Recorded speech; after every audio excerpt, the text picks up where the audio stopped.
తెలంగాణ పౌరుడిగా ఉన్నా, కానీ తెలంగాణలో పుట్టల, ఆంధ్రాలో పుట్టి ఇక్కడ బతకటానికి వచ్చిన వ్యక్తిని. ఇలా నాలాగే బ్రతకటానికి హైదరాబాద్ని అమ్మలాగా అనుకుని, తెలంగాణని తల్లిలాగా అనుకుని వచ్చిన వాళ్ళు, వేరే వేరే రాష్ట్రాల నుంచి వచ్చిన వాళ్ళు చాలా మంది ఉన్నారు. మేమెవరూ రాష్ట్రం కోసం పోరాటాలు చేయలేదు, వీధుల్లోకి రాలేదు. కానీ రాష్ట్రానికి వ్యతిరేకంగా కానీ, తల్లికి వ్యతిరేకంగా కానీ ఈ రోజు వరకు ఒక్క స్టేట్మెంట్ కూడా ఇవ్వాల. కానీ మమ్మల్ని ఈ రోజున చాలా మంది విమర్శనాత్మకంగా మాట్లాడుతున్నారు. రీసెంట్ గా చూసుకున్నట్లయితే ఈ సోకాల్డ్ ఈ ఎర్ర టీవీలు అంటారో, ఎర్ర టీవీలు అంటారో, వాళ్ళు నా మీద కూడా ఒక ప్రోగ్రామ్ పెట్టి వీడు ఎక్కడో ఆంధ్ర నుంచి వచ్చి ఇక్కడ హిందువుల్ని లేదా వేరే మతాల మధ్య చిచ్చులు పెడుతున్నారు అని మాట్లాడారు. అందరికీ ఈ సందర్భంగా ఒక స్పష్టత ఇవ్వాలనుకుంటున్నా. నేను ఎక్కడ పుట్టాను అనేది పక్కన పెడితే, నేను ఇక్కడ బతుకుతున్నాను. ఈ తల్లి గురించి మిగతా వాళ్ళు ఇచ్చిన స్టేట్మెంట్ కంటే నేను ఇచ్చే స్టేట్మెంట్ ఒకటే, నాకు ఫస్ట్ తెలంగాణ ఫస్ట్ అనేది నా స్టేట్మెంట్. ఏ విషయంగా అనుకుంటే, తెలంగాణ ఆత్మగౌరవ విషయంలో, తెలంగాణ అభివృద్ధి విషయంలో, తెలంగాణ స్వేచ్ఛ విషయంలో, తెలంగాణలో శాంతి భద్రతల విషయంలో అన్నిట్లో కూడా తెలంగాణ ఫస్ట్ అని కోరుకునే వ్యక్తిని నేను. అలాగే దేశవ్యాప్తంగా చూసుకుంటే తెలంగాణ ఫస్ట్, ఎందుకంటే నేను ఇక్కడ బతుకుతున్నాను, ఇక్కడ నాకు ఉపాధి దొరికింది కాబట్టి. ప్రపంచవ్యాప్తంగా చూసుకుంటే నాకు భారత్ ఫస్ట్, భారతే బెస్ట్, భారతే లాస్ట్. కానీ ఓవరాల్ గా చూసుకుంటే నాలాంటి వాడికి ధర్మం ఫస్ట్, ధర్మం నెక్స్ట్, ధర్మం లాస్ట్. ఆ ధర్మం కోసం బతుకుతాం, ఆ ధర్మం కోసమే చేస్తాం. ఈ క్రమంలో మేము ఎక్కడైతే ఉంటున్నామో ఈ దేశంలో తెలంగాణ అంతర్భాగంగా ఉంది కదా. ఈ తెలంగాణని ఈ రోజు విడగొట్టాలని ఎవరైతే చూస్తున్నారో వాళ్ళు ఈ రోజున ఆంధ్ర తెలంగాణ అని మళ్ళీ విభజనవాదం తెస్తున్నారు. ఎందుకంటే ఉద్యమం జరిగేటప్పుడు నేను బాగా నోటెడ్ అయిపోయిన నినాదం నాకేంటంటే, ప్రాంతాలుగా విడిపోదాం, ప్రజలుగా కలిసి ఉందామని చెప్పారు అందరూ కూడా. నేను దాని పట్ల ఆకర్షితున్నయ్యాను.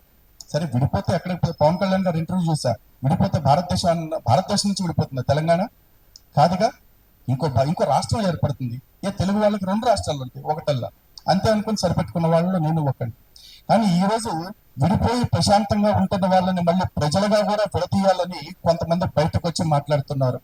అని వాళ్ళ ఎజెండాలు చూస్తుంటే ఎంత బాధాకరంగా అనిపిస్తుందంటే, పక్క దేశం నుంచి ఇక్కడికి వచ్చి వలస కూలీలాగా వచ్చి ఇక్కడ ఇంటర్వ్యూలాగా తయారవుతున్న రోహింగ్యా కొడుకుల గురించి ఒక్కడు మాట్లాడు, బంగ్లాదేశీల గురించి ఒక్కడు మాట్లాడు, పాకిస్తాన్ నుంచి క్రిస్టియన్స్ వాళ్ళని ఎవ్వడూ మాట్లాడు. పైగా ఇక్కడే ఉన్న ఒక ఎమ్మెల్యే గతంలో వాళ్ళతో ప్రెస్ మీట్ పెట్టి కూర్చోబెట్టి అందరి ముందు చెప్పాడు, మీ అందరికీ నేను ఓటర్ కార్డులు ఇప్పిస్తా, ఆధార్ కార్డులు ఇప్పిస్తాను, ఒకవేళ మిమ్మల్ని దేశం నుంచి పొమ్మంటే నేను కూడా మీతోనే వచ్చేస్తానని చెప్పుకున్న వ్యక్తి. ఓకే, అలాంటి చెప్పుకున్న వ్యక్తులు మన కళ్ళ ముందే ఇంకా ప్రజాప్రతినిధులుగా బతుకుతూ ఉన్నారు. వాళ్ళు అలాంటి ఊరకుక్కలందరినీ తీసుకొచ్చి ఇక్కడ సత్రంలో మేపినట్టు మేపుతుంటే తప్పలేదు, కానీ పక్క రాష్ట్రం నుంచి ఇక్కడికి వచ్చి పొట్టబోసుకుంటే తప్పైపోయిందా? వీళ్ళు తమిళనాడు గోబ్యాక్ అంటారు, రోహింగ్యా ఎవరు మార్వాడి గోబ్యాక్ అంటారు, ఇప్పుడు ఆంధ్ర గోబ్యాక్ అంటారు.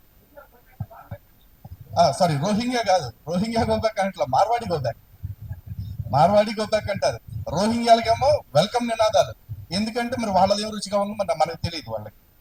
అండ్ ఇంకోటి, చక్కగా ఎంఐఎం పార్టీ వాళ్ళు ఎంత చక్కటి సమైక్యవాదం వినిపించారు. ఇందాక చాలా మంది అంటున్నారు వాళ్ళు ఎప్పుడు తెలంగాణ గురించి మాట్లాడారా అని. తెలంగాణ గురించి మాట్లాడకపోవటమే కాదు, సమైక్యవాదాన్ని వినిపించాడు. పైగా దేశవ్యాప్తంగా తెలంగాణ బిల్లు ఆలస్యం అవడానికి ఒకానొక మెయిన్ రీజన్ ఎంఐఎం పార్టీ. ఎందుకంటే తెలంగాణ విడిపోతే ఇక్కడ మతోన్మాద శక్తులు బలపడిపోతాయి, ముస్లింలకు రక్షణ కొరబడుతుంది అంటూ లేని అభద్రతను క్రియేట్ చేసి ఆ రోజున బిల్లు ఆలస్యం అయ్యేలాగా చేశాడు. పైగా దిక్కుమాలిన ప్రతిపాదనలు కూడా పెట్టాడు, రాయల తెలంగాణ అని చెప్పేసి, రాయలసీమని తెలంగాణ కలపాలని చెప్పేసి రకరకాలుగా పెట్టారు. అసలు ఉద్యమంతో సంబంధమే లేని ప్రాంతాన్ని తీసుకొచ్చి ఉద్యమంలో భాగం చేయాలని కుట్రలు చేశారు. ఈ రోజు వాళ్ళందరూ ఏ ప్రభుత్వం వస్తే ఆ ప్రభుత్వంలో భాగస్వాములు అయిపోతున్నారు. గతంలో వాళ్ళ చేతుల్లో స్టీరింగ్ ఉంది, ఇప్పుడు ఏకంగా వాళ్ళ చేతుల్లో వాళ్ళ చెయ్యి ఉంది. అయినా కూడా వాళ్ళని ఎవ్వరూ ఏమనరు. ఏ ఇది లేకుండా చక్కగా బ్రతుకుతూ అన్నదమ్ముల్లాగా ఉందామని వచ్చిన వాళ్ళ విషయంలో మాత్రం ఇన్ని రాజకీయాలు. రీసెంట్ గా చూసుకుంటే పవన్ కళ్యాణ్ గారి విషయం. పవన్ కళ్యాణ్ గారు అంటే ఇక్కడ టైటిల్ కూడా చక్కగా పెట్టారు, తెలంగాణ ప్రజాస్వామ్యం అని పెట్టేసి. మేబీ ఆయన ఒక పార్టీ పెట్టుకున్నాడు, ఇక్కడ పోటీ చేస్తాడు. ఎవెన్చువల్లీ ప్రజాస్వామ్యం అంటే ఏంటండి, నెంబర్ గేమ్. ప్రజలు ఆమోదిస్తే పవర్లోకి వస్తాడు. అయ్యా మాది సెట్ అవ్వదు, మీ వాదం వేరు మా వాదం వేరు అనుకుంటే పక్కకెళ్ళి కూర్చుంటాడు. లేకపోతే ఈ సిపిఐ పార్టీలాగా తోక పార్టీలాగా మిగిలిపోతాడు. కానీ అది అసలు మాట్లాడనే వద్దు, రానే వద్దు అని చెప్తున్నారంటే ఎందుకంత భయం వీళ్ళకి మరి ఇప్పుడు? అది కూడా అర్థం చేసుకోవాలి. అండ్ రెండోది వచ్చేసి అన్నిటికంటే కీలకమైన విషయం అండి, వివక్ష. ఇప్పుడు మాట్లాడుతున్న వాళ్ళు ఎవరైతే ఉన్నారో ఈ సోకాల్డ్ గలీజ్ టీవీ వాళ్ళందరూ ఒకటే మాట మాట్లాడుతుంటారు, జై భీమ్ అని ఒక నినాదం తీసుకుని వీళ్ళు కుల వివక్షలు చూపిస్తున్నారు, లేకపోతే మతోన్మాదము, మనువాదులు ఇట్లా మాట్లాడుతుంటారు. మరి భారత రాజ్యాంగం మనందరికీ సమానమైన హక్కులు కొన్ని ఇచ్చింది, ఈక్వాలిటీ బిఫోర్ లా, లేకపోతే లా ఆర్టికల్స్ అగైన్స్ డిస్క్రిమినేషన్, ఆర్టికల్ 14 కానీ, ఆర్టికల్ 15 కానీ, ఆర్టికల్ 16 కానీ. మీకు కుల వివక్ష అనగానే అంత బాధపడుతున్నారు కదా, అంత బాధ కలుగుతుంది కదా. మరి ఒక ప్రాంతం పేరుతో వివక్ష చూపిస్తుంటే ఇక్కడ బ్రతుకుతున్న వాళ్ళకి, అంటే ఏ రాజకీయాలతో సంబంధం లేకుండా బ్రతుకుతున్న వాళ్ళకి వివక్షను చూపిస్తుంటే మరి వాళ్ళు బాధపడరా? ఇక్కడ మానవత్వం గుర్తు రావట్లేదా? ఒక పక్క దేశానికి సంబంధించిన పరాయి మతస్థులు వచ్చి ఇక్కడ బతుకుతుంటే పోల్లే బతుకుతారు అని వదిలేసిన వాళ్ళు, సాటి వాళ్ళ విషయంలో ఈ దృక్పథం ఏదైతే ఉందో దాన్ని మార్చుకోండి. మళ్ళీ చెప్తున్నానండి, ఇక్కడ బ్రతుకుతున్న వాళ్ళందరికీ ఈ గడ్డ ఫస్ట్, తెలంగాణ ఫస్ట్, ఆ తర్వాత నేషన్ ఫస్ట్, ఆ తర్వాత ధర్మం ఫస్ట్. విశాల దృక్పథంలో చూసుకుంటే ఆ ధర్మం కోసం మేము ఎవరితోనైనా కలుస్తాము, అందరితో కలిసి పనిచేయడానికి సిద్ధంగా ఉన్నాం. జై తెలంగాణ, భారత్ మాతాకి.